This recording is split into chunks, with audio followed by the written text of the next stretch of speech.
finished When You Blush by Kristen Proby. It's performed in dual by Stella and Jason Clarke. So I was looking forward to this book because this is Blake Blackwell's book, and we were back into the American characters because I had struggled with the previous two books which had Irish characters. So I was excited to be back in this sort of sphere of the American side of the family, and it did not disappoint. I'll say this book is very much more a contemporary romance. The focus is very much on them meeting and being together. It literally, they meet in chapter 1 and they're together. And it's lovely. It's more her overcoming shitty parenting and an abusive relationship, which we do get a glimpse of in the prologue. It's more emotional abuse and the impact that has on somebody's psyche, and her subsequent relationships. There is a very minute situation towards the end of the book with she's a nurse, a NICU nurse, and it's with one of the parents. But it is so small that it's really just used as a way that she has to reveal the surprise part. If you've read the tropes, you'll know. And I mean, I'm trying not to ruin it, but actually it's in the trope, so it's a surprise baby, so to reveal that to Blake. And that is basically it. I will say, when it comes to the surprise baby, I had actually forgotten that, and as I was doing the book, I was actually really happy that this was going to be a child-free book. Not that it was going to be child-free, because obviously the family members have babies and children, but because they were talking about neither of them wanting children.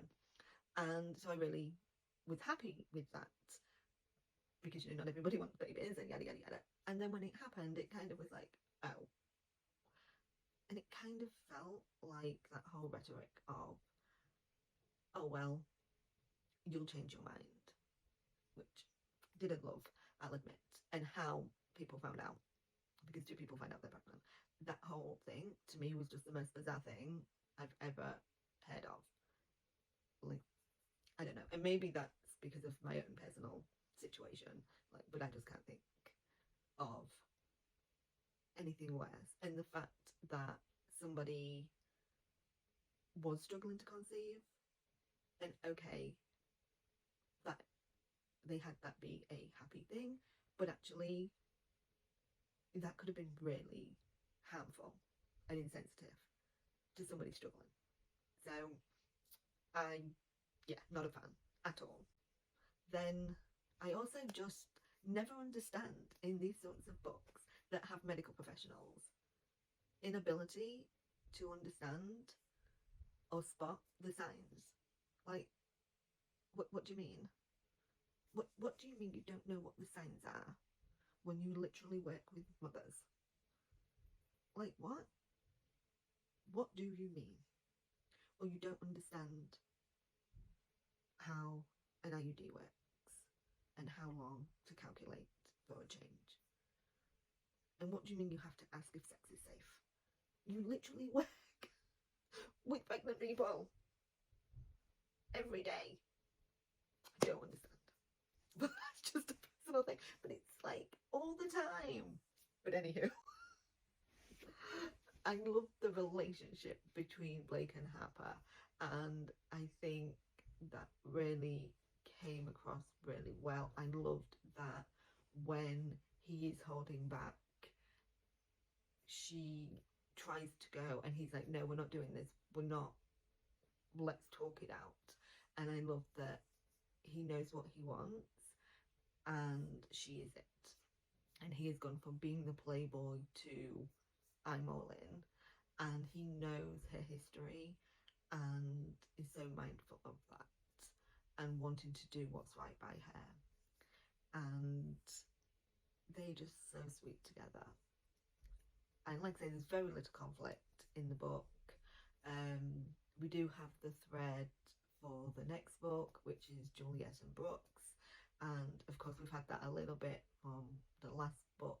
I think it was the last book, maybe even the book before, I'm not quite sure, from their relationship from when they were like kids, and so we've been aware of it, but obviously it's been building up, and the prologue is obviously leading in. They've finally actually properly spoken, and it will be interesting to see where that goes. Stella Hunter and Jason Clarke, like, you knew when you had to have known when I saw those names, I was all in.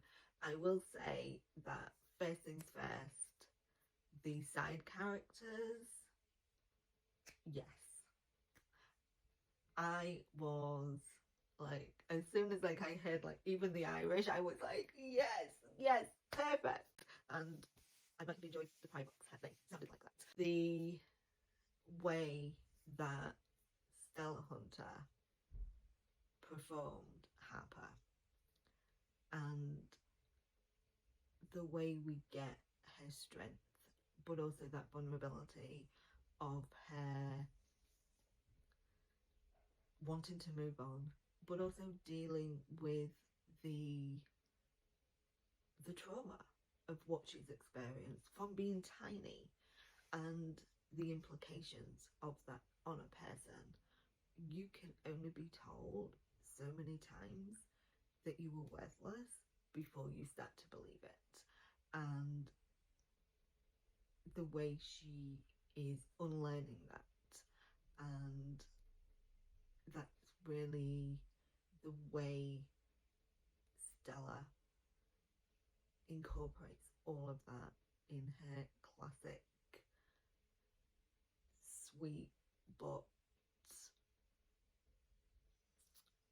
spicy tone. It's delicious, it's captivating, it's amazing. I mean, she could do the whole book and I would just be here, because her mask voice is delicious, and it was just fan freaking tastic. I think Jason does such a good job of conveying Blake as this guy that is juggling so much but wanting to find his one.